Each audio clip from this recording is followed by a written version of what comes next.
ভাই এমনি এই জায়গা কি হয়েছে কে বলো। মোস্তাকাম বেরিয়ে দেখলাম ওই জায়গা গাড়ির উপর বই রইছে, মন টন খারাপ। আমি জিগাইলাম ভাই কি হয়েছে, কোনো কথাবার্তা কয় না। ও এই খবর, তা তুমি বউ ওই জায়গা ঠিক আছে। আমি এই মোস্তাকামের কি হয়েছে, ভালো আবার কি গড়াইছে।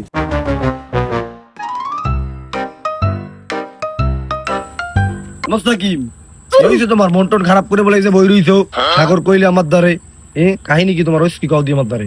বন্ধু মোরে যা ভাল লাগে না বুঝছো, একটু বছর না মোর মুই বাড়ি যাম বন্ধু, মোর ভালোই লাগে না জায়গা। এ বেড়া তোর কি হয়েছে, তুই কদি এরকম পাগলামি শুরু করছো? তোর বাড়ি কি, বাড়ি বেরিয়ে হরকো খালি কি হয়েছে আমার দ্বারে কদি বুঝাইয়া। এ বন্ধু মোর সারা দিন ভালোই গেছে বন্ধু, এখন আর মোর ভাল লাগে না বন্ধু। মোর এখন বোর কথা সামনের মনে রে বন্ধু, মোর বাড়ি যাইতেই বন্ধু মোর ভালোই লাগে না। বন্ধু একটা দিন তো পারবি এনে বুঝতো, একটু ধৈর্য সহকারে র, ঠিক আছে? কাল কোথায় ভাবিরে দেখবি এনে, আজকে দিনটা তো আজকে দিন একটু থাক বন্ধু। তুই যা কও ও তো কোনো কাম হইবে না, তুই গাড়ির চাবি দিবি নাইলে আমি বাড়ি গেলাম।你别笑。